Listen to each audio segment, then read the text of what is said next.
Los contratos estandarizados vienen siendo usados por el Estado peruano para mejorar el éxito en los proyectos públicos. Famoso PMO, gobierno a gobierno, contratos que permitían una verificación de las obras que se podían ejecutar. Ha habido una reciente modificación en el reglamento de la Ley de Contrataciones con el Estado. Seguimos avanzando a paso de tortuga.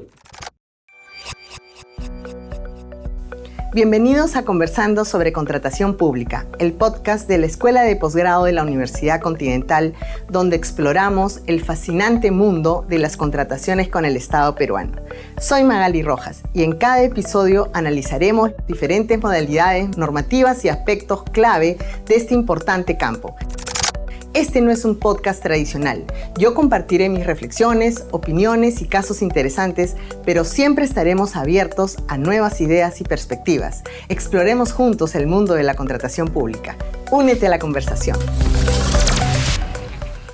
En el capítulo anterior, Magali Rojas y Amalia Moreno abordaron sobre algunas novedades de la Ley de Contrataciones Públicas, entre ellas, los enfoques de gestión por resultados y gestión de riesgos, el concepto de interacción con el mercado, la indagación y más. En este episodio continuarán sus reflexiones enfocadas en los contratos estandarizados y las oficinas de gestión de proyectos. Dentro de todo este planteamiento nuevo también están los contratos estandarizados. Cuéntanos cuál es la importancia de estos contratos estandarizados y cómo van a conjugar con todos estos cambios. Definitivamente es un tema bastante enriquecedor, sobre todo para la función pública. Fíjate, los contratos estándar ya han estado en el Perú hace mucho tiempo. Pero están alojados en marcos legales específicos o casos específicos, ¿no? Pero además hay algo que yo también les decía, ¿no? Incluso con marcos específicos, porque el NEC también ha entrado con un marco específico que es el convenio de gobierno a gobierno. Pero nunca habían tenido tanto impacto, Magali. No habían tenido hasta los Juegos Panamericanos, ¿no? Después de la autoridad la reconoció con cambios.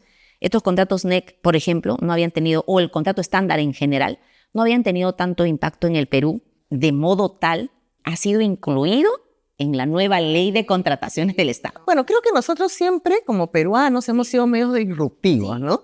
Y creo que la incorporación de estos contratos en la ley también lo grafican, ¿no? Yo recuerdo mucho un gran ejemplo que utilizábamos y conversábamos en la Red Interamericana de Compras Gubernamentales, en la que el OCE pertenece y pertenecen 32 países dentro del alcance de la OEA, se quedaron asombrados, ¿no? Porque a partir del 2000, con la 26850, se incorpora el arbitraje como un mecanismo de solución de controversias obligatorio, ¿no? De repente algunos países lo tenían facultativo, otros se iban al Poder Judicial, pero el hecho de ser tan disruptivos, de generar un cambio totalmente radical en cómo se solucionaban las controversias, de verdad que todos los países querían información, muchos funcionarios de otros países vinieron al OCE para informarse, ¿no? De cómo es que funcionaba y qué beneficios habían traído y qué no. Entonces, yo creo que en esto los peruanos somos así como hemos ganado un espacio normativo a nivel de Latinoamérica y de repente del mundo en no ser miedosos, ¿no? Y tomar decisiones. Obviamente esta es una decisión importante. Cuéntanos qué impacto tienen haber incorporado estos contratos en la ley y cómo encaja esta figura de los contratos estandarizados en esta visión nueva de la estrategia de compra. Mira, primero, totalmente de acuerdo con lo que señalas. Yo creo que esa vena innovadora de cambio la hemos tenido siempre y gracias a eso, por ejemplo, nosotros somos el país no solamente pionero, sino líder, por ejemplo, en la promoción del dispute board. Lo somos también en los contratos estándar ahora, como los NEC, porque no hay ningún país que haya introducido de esa manera estos contratos estándar. Y también la implementación de los PMOs, hemos sido creadores de los G2Gs. Entonces, yo creo que hay también buena práctica aquí en el Perú. Las obras por impuestos, eso es otro mecanismo que nosotros hemos creado dentro del Perú. Entonces, y bueno, el arbitraje ni qué decir. Los contratos estándar se introducen a propósito de estos convenios de gobierno a gobierno, como tú bien sabes, Magali. Y creo que, digamos, el gran responsable de que haya venido para quedarse es justamente los Juegos Panamericanos y Parapanamericanos, este proyecto que dejó, digamos, a todos contentos. A pesar de que yo que conozco el detrás de cámaras hemos tenido los problemas y el día a día lo hemos sufrido como cualquier otra entidad, ¿no? Muchos pensaban de que el proyecto era, digamos, funcionaba como el sector privado. No. Nosotros hemos tenido los mismos cortes de luz que hemos tenido en el OCE. Cuando no podíamos pagar los servicios generales o no estaban los recursos. O sea, hemos sufrido las mismas carencias, pero nos hemos permitido... Pero han tenido otras herramientas. Sí, ahí va. Primero que nos hemos permitido pensar distinto porque pensábamos que el G2G nos daba esa licencia, Magali. Y hay una opinión que todavía en tu gestión se sacó sobre cuál era el marco de los G2G, de los convenios de gobierno que sirvió mucho para eso. Darnos esa licencia, pensar primero. Y segundo, y así tiene que ser siempre nuestro enfoque, primero eres tú y después viene la herramienta. Porque si tú no haces ese cambio, la herramienta se va a quedar... No sirve de nada. Entonces, y en esa nueva herramienta hay dos cosas que yo resalto bastante, digamos, en el cambio. Y que tú justamente también lo has hilado, ¿no? Me decías, ¿cómo se engarza este contrato estándar con la estrategia de contratación?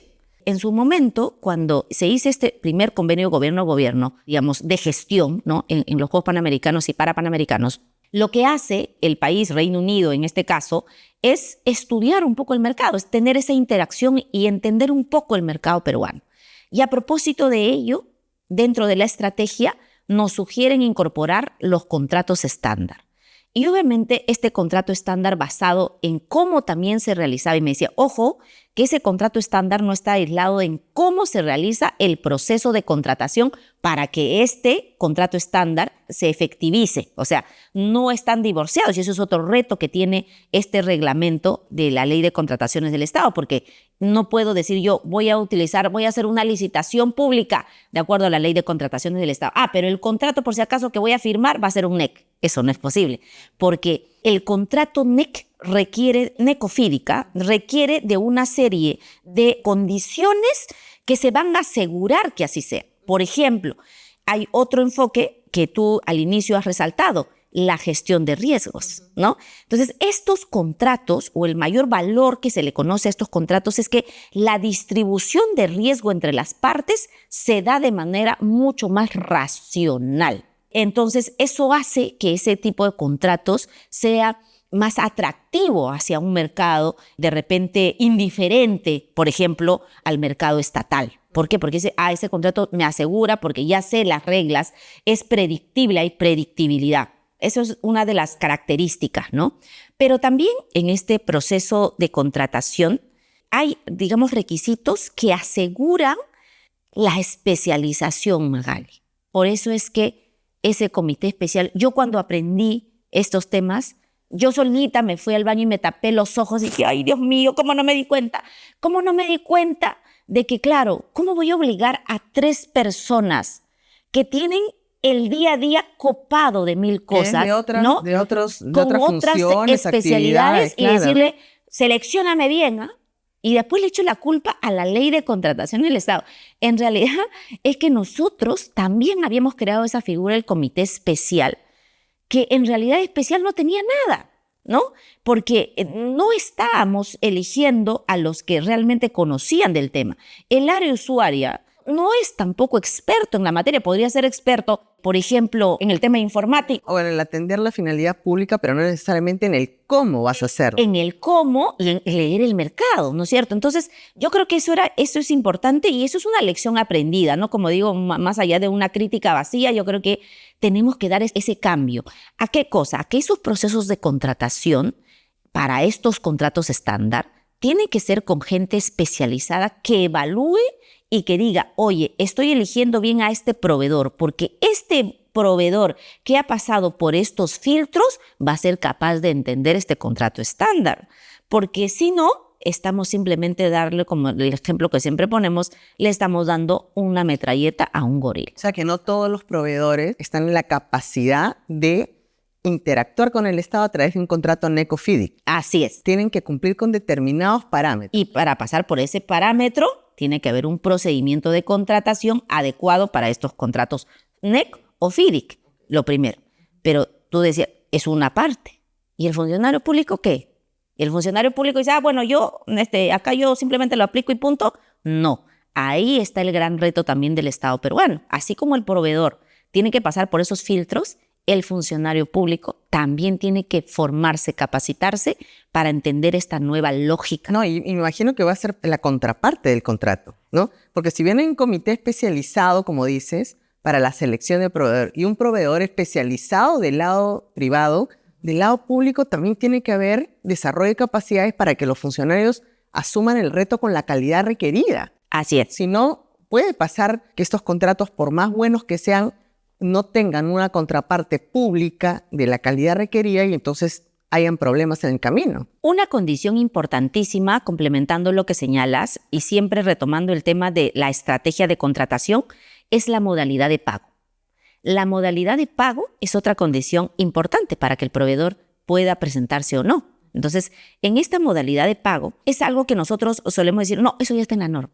Y esa es la modalidad, o te sometes o no te sometes. La modalidad de pago tiene que ver con el tipo de contrato, ¿ya? Los contratos estándar, Magali, ya tienen su modalidad. Es decir, o sea, si yo no tengo esa forma, algo que yo decía que a nosotros un poco nos obligó estos contratos estándar a tomar esa decisión arriesgada, dicho sea de paso, es que en los contratos NEP, por ejemplo, hay opciones, ¿no? Entonces, de la opción A a la opción E, opciones de formas de contrato. ¿Y qué tiene que ver con la opción de pago? Los contratos estándar te dan una serie, además, vamos a decir, como de subespecialidades. Esas son opciones, ¿no? A, B, C, D, F, así como en el FIDIC hay libro amarillo, libro rojo, libro dorado, plata, igualito. Entonces, también hay una serie de opciones. Y dependiendo de la calidad de la información que tú tengas, es decir, la calidad de las especificaciones técnicas con la que tú cuentes, vas viendo también el nivel de riesgo y la forma de pago, Magali. Entonces, llegan los Juegos Panamericanos y nosotros funcionarios de a pie, nosotros dijimos, ¿qué queremos hacer? Nosotros queremos hacer a suma alzada, pues, porque nosotros no queremos tener ese riesgo. Claro, ¿no? el riesgo que sea el proveedor y a entonces, todo costo. ok, ya bueno. Entonces, nuestra contraparte Reino Unido dice, bueno, para que quieras una suma alzada, ¿qué información tienes? Ya. Entonces le digo, esta es la información que tengo. Revisaron. Ellos, haciendo la estrategia de contratación, dicen, bueno, después de haber revisado toda la información que tú tienes, tú no estás en la opción A, tú estás en la opción F, en el otro extremo. O sea, no tenías más que parte de la información. No... Y de mala calidad. Entonces, ¿qué quiere decir? Que en la opción F, ¿por qué el Estado toma mayor riesgo? ¿Pero por qué? Porque está entregando una información de calidad, vamos a decir, reducida, por decir, para ser amables, ¿no? Es limitada, ¿no? Es una información básica, ¿ok? Entonces, el proveedor no puede asumir ese riesgo, no le puedo decir un suma alzada, porque si no, el Estado peruano termina pagando mucho más de lo que de repente podría pagar. Entonces, ese riesgo lo asume el Estado peruano y dice, ok, pero yo te voy a reembolsar por lo realmente ejecutado. Hay estas condiciones y entonces se hace un contrato de reembolso porque se reconoce la precariedad de la información que se maneja. Entonces, no te da esa posibilidad de nosotros decir, no, yo quiero esto, yo quiero que sea suma alzada y salgo como sea suma alzada y luego tenemos los contratos que están paralizados, como ya tenemos muchísimos ejemplos, ¿no? Entonces, ahí te das cuenta en este ejemplo cómo el riesgo es totalmente importante, el pago es totalmente y el riesgo importante. Corresponde a la cantidad y calidad de la información con la que cuenta la entidad. Así es. Porque inclusive hay unas opciones de innovación. De repente, si no conoces mucho, sobre todo imagino en el desarrollo de software, ¿no? De cómo estamos migrando a tener un gobierno digital. Oye, yo quiero que esto sea electrónico, que el ciudadano no tenga que venir a pedir lo que sea, pero no sé cómo hacerlo, ¿no? Quisiera que fuera de esta manera. Entonces, esta propuesta de innovación se la trasladas al proveedor que sí conoce el tema, que sabe cómo es que va a definirse. Van a ser seguramente unos términos de referencia mucho más concretos a lo que realmente se requiere y ya no se van a tener contratos que se van a ir resolviendo de repente porque tus términos de referencia o tus especificaciones fueron previas a encontrarte con realmente la solución que estabas buscando. Así es. Que la va a encontrar el proveedor que es especialista, ¿no? Exactamente. Y justamente a propósito de tu comentario, esta nueva ley de contrataciones del Estado también incluye un proceso para innovación. Sí, correcto. ¿No? Y ahí, en la estrategia de contratación, se van a dar cuenta si el contrato estándar le hace a ese proceso de innovación o no. O sea, porque podría ser que no. Y podría ser que porque es innovación pura necesite otra adecuación y está bien. Entonces, nosotros no vamos a forzar la realidad. Por eso decía, toda esta nueva práctica, Magali, va justamente a adecuarnos a la realidad para que el Estado invierta de mejor manera, ¿no? Entonces, en estos contratos estándar, esa invitación a reflexionar y a formar parte de, digamos, de esta estrategia de contratación y decir, como tengo varias opciones, yo me adecuo a la realidad que tengo, ¿no? Y de modo tal que yo elijo la mejor opción para mi realidad y para mi necesidad en ese momento. Este contrato estándar también, otra de sus valores, es que tiene un lenguaje bastante simple.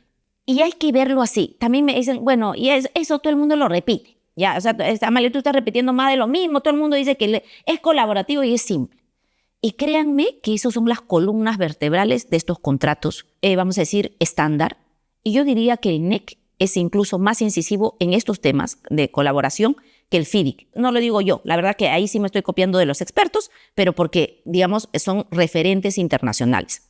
Y allí, ¿por qué es importante? Porque cuando uno lee el contrato estándar, tiene que leerlo con esos ojos. No, por favor, y eso es una práctica que de hecho que lo van a lograr a la tercera, a la cuarta vez, ¿no? Cuando ustedes lean el contrato estándar, lo primero que van a hacer en automático es compararlo con el contrato de la Ley de Contratación del Estado. Porque como vuelvo a repetir, eso lo tenemos en el ADN, ¿no? Entonces ahí empecemos a complejizar el contrato porque le estamos dando una lectura inadecuada.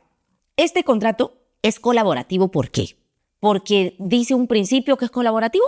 No, porque sí tiene concordancia con las demás cláusulas Magali para que sea colaborativo. Para mí una de las herramientas, en mi concepción, disruptivas, pero que sí abonan a la colaboración, son las alertas tempranas. Y a mí me dicen, no, las alertas tempranas nos han enfrentado mucho, es verdad. Yo he peleado muchísimo con los contratistas por el tema de las alertas tempranas. Pero ¿sabes quién ha sido el ganador de esas peleas? El Estado peruano. ¿Por qué? Porque en esas alertas ya se estaban evidenciando, previniendo situaciones futuras, de riesgos futuros.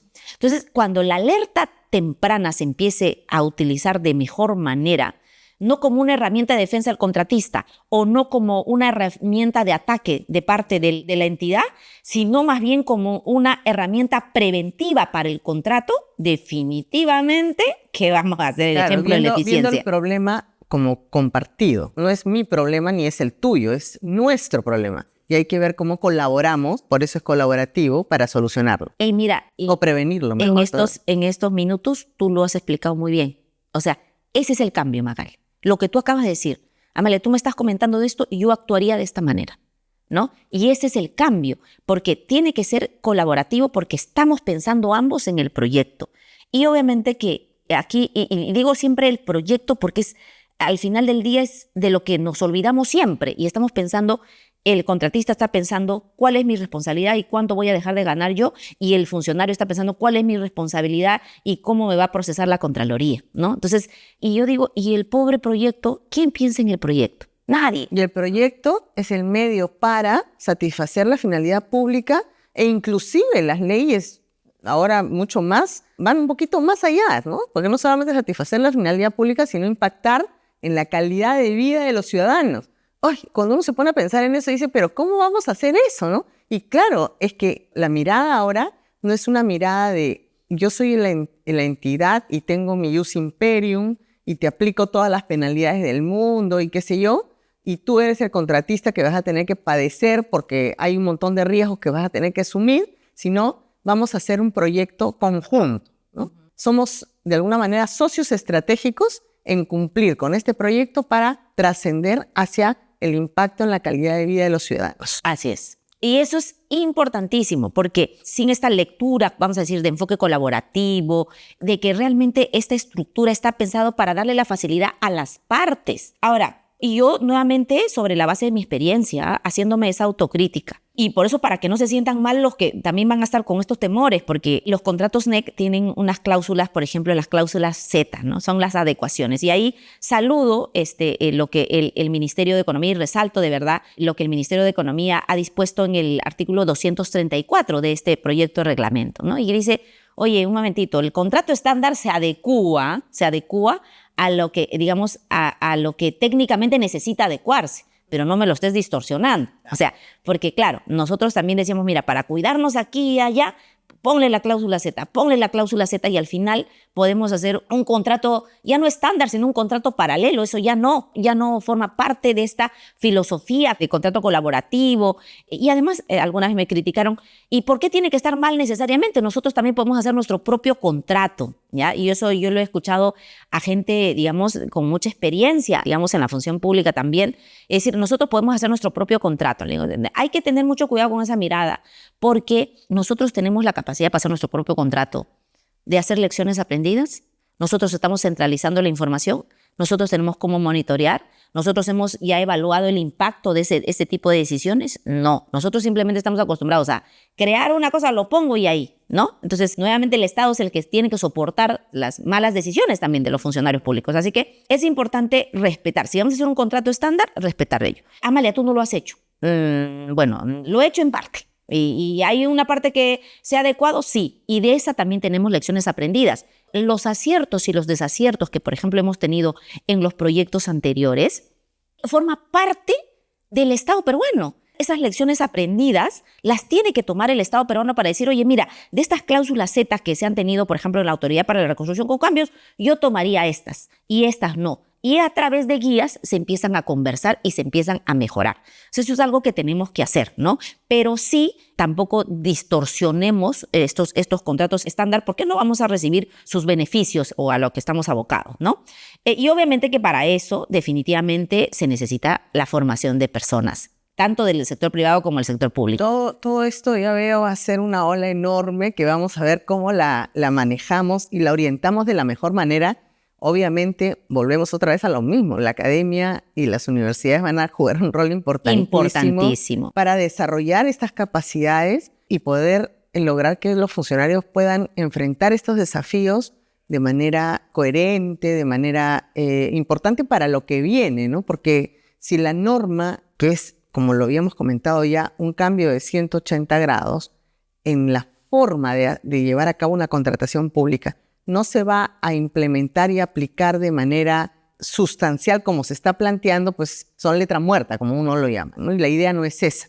Finalmente, Amalia, y un poco ya para ir cerrando, entiendo que todos estos cambios dentro de lo que es la ejecución contractual también se van a ver orientados a la utilización de herramientas que internacionalmente ya han sido adoptadas en muchísimos países y bajo muchísimas formas o regulaciones, como es el famoso PMO o Oficina de Gestión de Proyectos. Esto inclusive ya es una herramienta y se ha usado en la actividad privada hace mucho tiempo. Se está ni siquiera importando recién, porque también se está usando en reconstrucción con cambios, en estos temas de gobierno a gobierno. Inclusive se han manejado o se han incorporado estas herramientas como el BIM, que también de alguna manera se relaciona para lo que es la ejecución de obras de infraestructura en general, ¿no? Pero cuéntanos cómo esta incorporación normativa en la ley marca la diferencia, cómo lo estás mirando tú y qué características, qué ventajas tiene la incorporación de este PMO. Mira, yo creo que con lo que hemos hablado, Magali, la pregunta que tú me haces es muy, muy pertinente porque hemos hablado de un enfoque que necesita una institucionalidad. Un enfoque de gestión por resultados. Imagínate que haya una gran apuesta por formar al sector público y al sector privado y que migremos ahí. Pero si no tenemos institucionalidad, si no tenemos ese ente que los acobije, van a tener muchos retos. Probablemente vamos a tener mejores resultados que ahora, pero no los grandes resultados que podemos lograr si unimos ambas cosas. Tenemos que apostar principalmente por las personas, estoy de acuerdo, pero también se necesita una gobernanza, es el término. ¿Y qué es gobernanza? La gobernanza, cuando estemos hablando, vamos a decir, de proyectos, es la autoridad y el control que ejercemos sobre nuestros proyectos. ¿Qué significa eso? Entonces gobernanza es en mi ROF. No, por favor. El ROF es, vamos a decir, una herramienta más. Un documento de gestión. Un documento de gestión. Necesario, sí. Forma parte de la legalidad, donde tenemos que apostar, pero no es lo principal. Tú tienes que tener una gobernanza pensando en la toma de decisiones. Nosotros, nuevamente utilizo la experiencia para que vean que sí se puede hacer. En los Juegos Panamericanos y en la Autoridad para la Reconstrucción con Cambios, cumplíamos con todos los sistemas administrativos, porque eso es nuestra obligación como funcionarios públicos. Pero cuando implementamos la oficina de PMO, con documentos internos, respetando el famoso ROF, hicimos nuestra toma de decisiones. Es una estructura de toma de decisiones. Así es. Entonces, por ejemplo, en mi experiencia, yo no he hecho un proyecto más grande que el de la Autoridad para la Reconstrucción con Cambios, que pasaba los 20.000 millones de soles, ¿no? Entonces, era un proyecto grande. ¿Cuántos asesores tenía yo, Magali? 2. Lo demás estaba en las líneas. ¿Y por qué?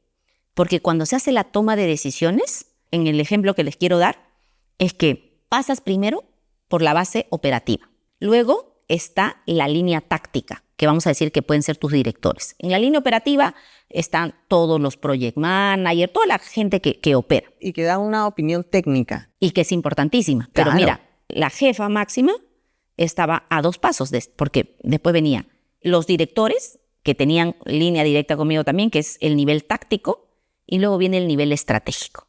Y en el nivel estratégico ya están, digamos, los tomadores de decisiones, ¿no? O sea, con quienes me reúno, que está el PMO, Entonces, los que me ayudan a tomar la decisión. ¿Qué quiere decir eso? Y a mí siempre me decían, y eso lo puedo decir públicamente porque es algo que me repetían constantemente. Los alcaldes no entendían qué pasaba. Me dicen, mira, este modelito que tiene la reconstrucción a nosotros nos gusta. ¿Por qué no le dice que hagan lo mismo en los ministerios? ¿Por qué? Porque acá usted rápido toma la decisión. Mira el término, rápido toma la decisión. No era yo, era el esquema. Eso se llama gobernanza. ¿Me entiendes? Entonces te haces más ágil. Y cuando eres más ágil, das buena señal al mercado. Y sobre todo, damos una señal interna, Magali. Nuestras pequeñas victorias fortalecen al funcionario público. Cuando empiezan a salir los resultados y yo volteaba y les decía, oye, y ahora necesitamos tomar esta decisión y esta otra decisión que podría ser arriesgada. Decían, bueno, así de repente no, pero podamos hacerlo de esta manera. La gente estaba contagiada. Yo sentía y vivía que cada persona estaba orgullosa de formar parte de esta entidad, ¿no? Incluso cuando salí, había gente que había vuelto a entrar y me dice, doctora, no estuve en su gestión, pero yo estuve en la Autoridad para la Reconstrucción. Yo estuve, y hay gente que estuvo un mes y en su rótulo del CV dice consultor de los Juegos Panamericanos. Y está bien, y me da mucha alegría que se sientan orgullosos de lo que hayan colaborado, poquito o mucho, pero forman parte del ecosistema. Gran parte de eso se ha logrado por tener, digamos, herramientas como lo que tú has mencionado, la Oficina de Gestión de Proyectos. La gobernanza no es el PMO, pero ayuda a que esa gobernanza se produzca de esta manera. El PMO sería una parte de... Así es. Entonces, este PMO, esta Oficina de Gestión de Proyectos, lo que hace es, nuevamente, darte este soporte para que tú tomes las decisiones adecuadas. Tú estás arriba y por eso es que la Oficina de Gestión de Proyectos siempre tiene que depender de la máxima autoridad. Y cuando eso no sucede, tiene beneficios, pero ya menores. Y a veces hay resistencia. Y yo, como les digo, nosotros estamos ahorita en un proyecto que justamente está implementando una oficina de gestión de proyectos y ya fuera del G2G, fuera de, ¿no? Y a veces los altos mandos no creen en nosotros. Yo siempre repito una frase al equipo y le digo, nosotros tenemos derecho a todo, menos a rendirnos. Si nos dicen que no a una situación, pues abrimos otra puerta, iremos por el costado, pero de que llegamos a la meta, llegamos. Y eso es lo que un poco tenemos que hacer también en la gestión pública. No nos tenemos que desanimar por todos los peros que vamos a encontrar en el camino. Tenemos que uno a uno, ¿no? ir solucionándolo para lograr ese resultado y que a mí, por lo menos, no me parece imposible para nada. Yo creo que es muy auspiciador, ¿no? Sí, utilizar estos mecanismos. Y este PMO, además, lo que me gusta que no tiene para nada, y tú cuando leas esta literatura y cuando los que nos escuchan estén revisando este proyecto, en absoluto dice, oye, esto es para luchar contra la corrupción. Pero ¿cómo ayuda? ¿Cómo ayuda?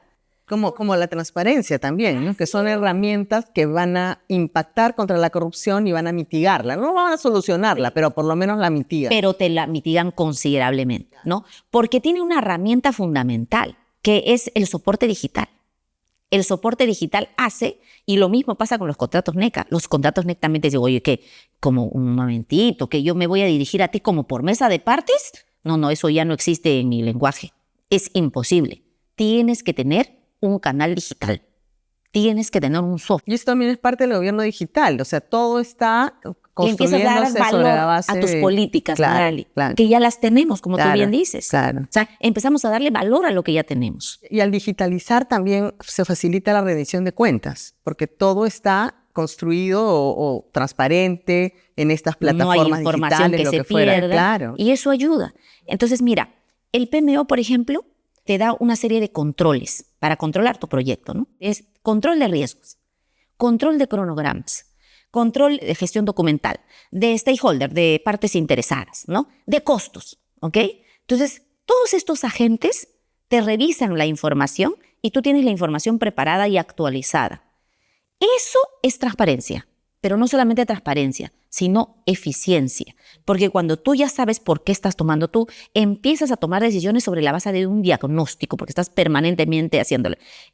Alguien utilizó, y respeto mucho también a nuestros amigos de la Contraloría, y espero que no lo tomen a mal, pero a alguien que yo le explicaba esto, me dice, mira, yo siento que este PMO es como una Contraloría, pero dijo con más cerebro, ¿no? Yo no diría con más cerebro, sino más bien con una especialización. Tiene un enfoque, está en casa. Y no es control lo que hace, pues no es control, no te acusa en absoluto. O sea, eso de repente ese ejemplo no es el adecuado, pero sí es alguien que te acompaña a tomar las decisiones, te da esa información. De repente esta es una explicación que puede entenderse mejor, ¿no? Porque a la Contraloría también la conocemos como ese es el que de alguna manera nos acusa, pero el PMO también nos acusa, es el tiradedo, pero es el tiradedo que te acusa a tiempo, porque si tú lo haces ya la Contraloría, que viene, vamos a decir que la fiscalización es necesaria, de todas maneras tiene que venir hacia nosotros, tú ya has hecho prevención. ¿Por qué? Porque el PMO en su momento ya te dijo, oye, tú no estás haciendo tu trabajo. Cuando yo le preguntaba a los ingleses, ¿por qué me estás mandando este reporte? Porque esto es lo que sale del último reporte de PMO. Pero tú me estás causando más trabajo con eso. Bueno, es que tienes que solucionar ese problema primero. O sea, son unos controladores de calidad, de evitar problemas, de generar que la ejecución del contrato vaya por el camino programado, planificado. Que no te desenfoques. Tu enfoque es el proyecto y a eso tienes que mirar. Claro, de repente, cuando estás de ejecutor o de contraparte, pierdes la perspectiva. Entonces hay alguien que te dice, hey, por aquí no vas, tienes que irte por este lado. Y para eso tienen sus controles y están mapeando. Entonces dice, ¿sabe quién no ha hecho su tarea? Mira, por ejemplo, en gestión de cronogramas, oye, no ha avanzado hace un mes este tema. Perfecto.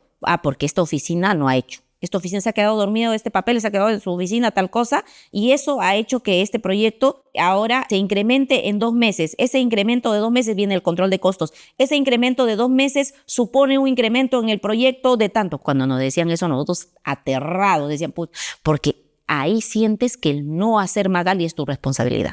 En ese momento sientes, ¡ay! Y yo no tomé la decisión y eso ha hecho que se incremente y la Contraloría en algún momento me puede decir que todo está documentado. Claro, digitalmente, pero sí, documentado. Sí.